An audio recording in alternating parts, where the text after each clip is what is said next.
So I'm going to have a little bit of talk about gas regulators.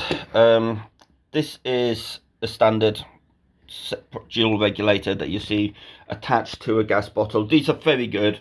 I've actually got one here that isn't broken that I use on a regular basis. That is my standard main regulator. These are for CO2 and therefore have the female adapter that screws onto the outside of the bottle. As you can sort of like see there, it screws over the top of the bottle inlet. The other sort that you can get are these ones that don't screw onto the top, and this pipe here is much thicker, and you can see it's got a proper fitting at the end of their proper crimping.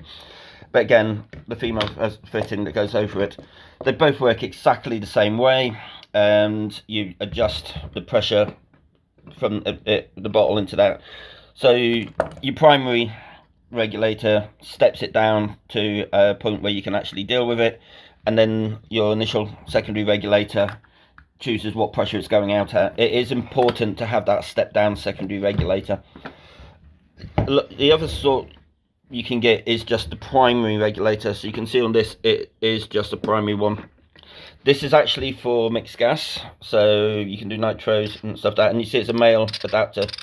This will stop you screwing it into the wrong bottle.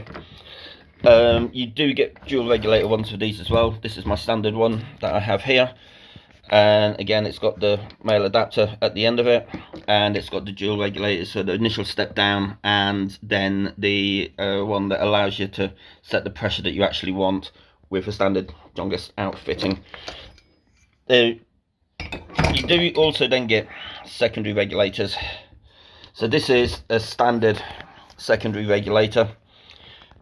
The gas flows through either left to right or right to left. It doesn't really make too much of a difference at this pressure, so you can just keep it nice and neat. And you have the on-off valve here, so that's currently off. So whatever pressure you set on there is what pressure comes out the bottom here when you have it open. So if this is the last one in your setup and your gas is coming in from the left, you need to put a stopper into the right to stop it flowing through, else it will just keep flowing out, and then that is the pressure that you've sorted out. If you're only using a primary regulator on its own, you really need to use one of these stopped and then have that as your main supply out. You can get them looking a bit different, so this is just a different make. It looks a bit neater in a way, but it's exactly the same. That's a nice little cover that you can adjust it to pressure you want, put that over, and then it's less likely to be messed about with. Now this is an older one, but it works in exactly the same way. So gas flows through left to right, right to left, and the on-off is a little bit different. It's up or down.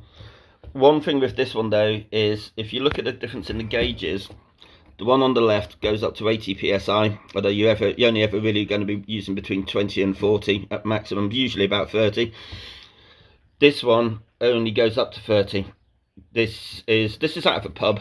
It's quite an old one. It still works absolutely fine.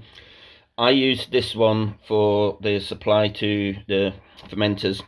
Now the reason I do it, if I want a CO2 top on a fermenter, I can just use this to supply the gas out to that, and it will be a much lower pressure than if it's coming through on one of these.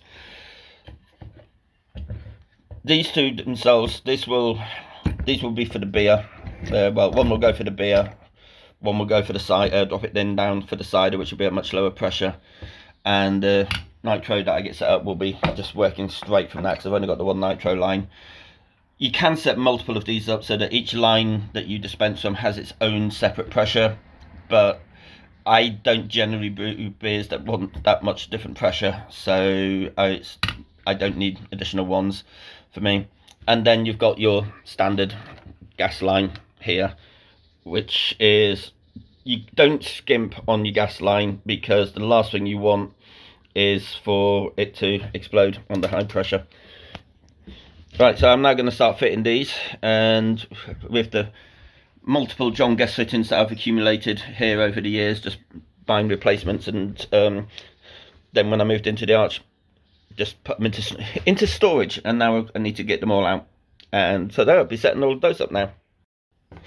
So I'm reusing some pipe here, and you can't quite see it in this light, but if you look at the ends, you can see that they're slightly scratched, more so on this end than the other. When it gets into focus. Yeah, man. But yeah, there we go. You'll have to take my word for it.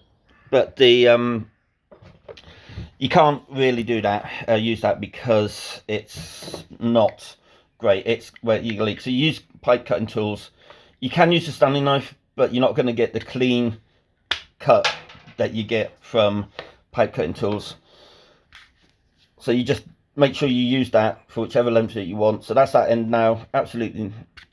This is just for a very quick small bit that I want there to go into John Guest fitting. Inside of these is what clamps on, so when you try to pull it out, it's really difficult to get out. So it's a nice tight seal, and that tight seal is the little metal bits that score the ends, so you really do need to keep that fresh every time. Don't reuse the ends. If you want to reuse the pipe, cut it clean. Alright, I've now set the gas up, so you can see we've got the dual regulator here, sort of the bottom, which comes up to a T-piece. Now, what comes into that T-piece is whatever I set the secondary on there to be, which is currently not a huge amount, about 20 psi, so that's fine. That then splits. Now off to the left it will come into here. Now it doesn't matter what I set this to at the moment, it will never be more than 20 psi, because that's what's flowing into it. That then comes across to this one, which again will never be more than 20 psi. You can see it's there, it is set at 20 psi. If I want them to be higher, I set that to be higher. Each of these are currently switched off, and these will supply the gas to the beers and to the cider. Now coming off the other way, this is where it gets a bit more complicated. So we've got the older regulator here. Now the first part of that is the flow through. So that, currently at 20 psi, comes out and then down to this stop valve. That on it will have a Sankey connector or Cornelius connector, probably both, to allow me to carbonate kegs. So that's where I'll just sit the kegs here somewhere and carbonate them. The flow out, whatever I set it to, will come across, and then I have an off switch here, so it won't go any further than that. But if I turn that on, that's just a secondary one. I don't really need to worry about that, because down at the back here we've got a T-piece to an off switch and a elbow valve to elbow joint to an off switch. These will have bits of line on them so that I can give CO2 tops to my two fermenters. So if I've got a beer in there that's dry hopping and I'm a bit worried about the amount of CO2 that's left in there after primary fermentation, I can just top it up with a little bit of CO2. If I go down the pressure fermenting route, it's there ready for me to use.